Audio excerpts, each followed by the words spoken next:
Good to have Shabbos, everyone. Parshas Nizovim, always the Shabbos, the Parsha we read before Rosh Hashana. It's also the Shabbos before Rosh Hashana, of course.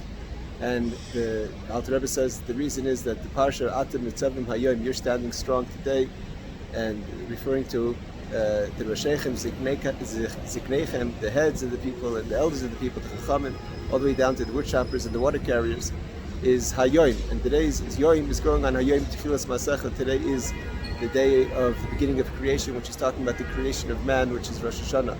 That on that day when we all stand together as a single unit, from the elders from the highest level to the lowest level, just like a single body has to have all the limbs in order to function properly, so too the full form of the Jewish people together stand together in Rosh Hashana, and when we're united as one, with all our strengths within ourselves, the 10 components of the 3 intellectual and the 7 emotional, then we stand before the day of judgment in a way of confidence, like the Rebbe always brings down the Torah, and we wear white clothing on Erev Rosh Hashana because we know that we're going to have a victory in the Yom Adin. In many of the Mamorim in Chassidus discuss what's so unique about Rosh Hashana, and why do we call it the first day, the day of man's creation, that day where the world was created on the 25th of El. In one of the Mamorim, the Alter Rebbe says this week in Nizovim, the Alter Rebbe answers the question in a little bit of a different way. The Alter Rebbe says that the creation of the world, that happens every day. God recreates the world every second. That there's no judgment on. That's the external rotzin, will of Hashem, that the setting is the setting of the world with all its components and complexities. But the judgment is the nefesh adam, the soul of man.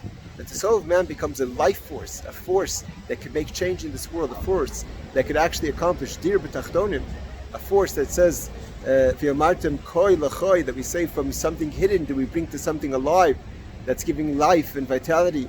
There's a judgment on Rosh Hashana, because that's the Ratzim Pnimi, the inner intention of creation. The inner intention of creation wasn't just to create a world, to exercise God's massive power, awesome power of creation, but in this world we should make a dir b'tachtonim. And that's coming from the month of Elul, when we focus on this and we focus on the tshuva, we get ready for Yom Adin.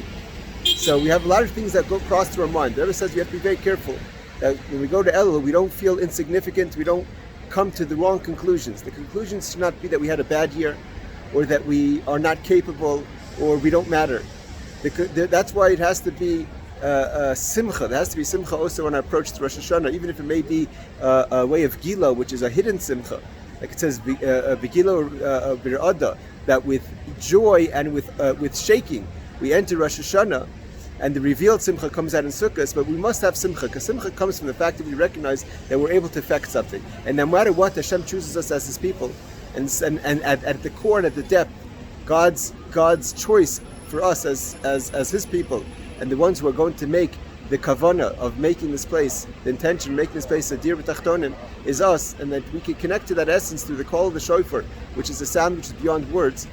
So we have simcha, and therefore we go into the day of judgment to accomplish something. And one of the strategies I think that's very interesting is someone once told me that he once went to a person, and he said he's at the rabbi, and he told the rabbi he has problems sleeping and that he keeps on waking up. So the rabbi told him, every time you wake up, open the sefer and start learning. And sure enough, after a while, he stopped waking up. And the idea that the rabbi explained to him was, he says, the Yetzer Hara is bothering you. The Yetzer Hara wants to take control of your life. So he could disturb your sleep, and then you're tired and not effective and you don't have energy. So if he wakes you up, and every time you wake up you learn Torah, so then he's being counterproductive, so he stops waking you up. Same thing every time we have a situation in our life that we're maybe in our calculation of El, we look back and say this was a bad moment, we weren't shining. So you have 2 ways to approach it, or 3 ways to approach it. One is, of course, to ignore, which we don't do. The other one is to say I'm sorry, try to fix. But that's still negative. I mean, something bad happened, and we're going to make sure not to do it again. The idea is to get on top of it and to get full control of the situation. And that is, with every single challenging situation, you turn it into an opportunity. You get into a fight with someone, you don't say I'm sorry, you build a stronger relationship with that person. You start something that you've never done had you not had a problem with this person. You have a situation of weakness, you figure out a way to turn it into a moment of strength that had you never fell in, you never would have taken on this initiative. You turn every single moment of weakness in the past year into a moment not just of you get past it or you override it, you actually turn that itself into a positive experience. That itself becomes the trigger of something positive in your life. And when you have that, then you start taking full control of your life Like I heard a woman said today that she's not wishing people Shana Tova, she's wishing people Shanam Ula, an amazing year.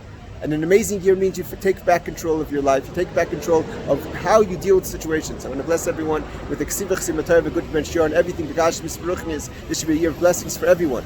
In Gilead Likus, in finding your mission, like the Rebbe says, it's not easy to find our mission, and if it's too easy, it means maybe that's not what we're supposed to be doing. We have to go through what is the hardships to finding what it is that we're here for in this world, to make sure we do it in its fullest way, to accomplish until we get to the level of the Gilead Mashiach, B'Hayra B'Yameinu Mamash. Good Shabbos, everyone.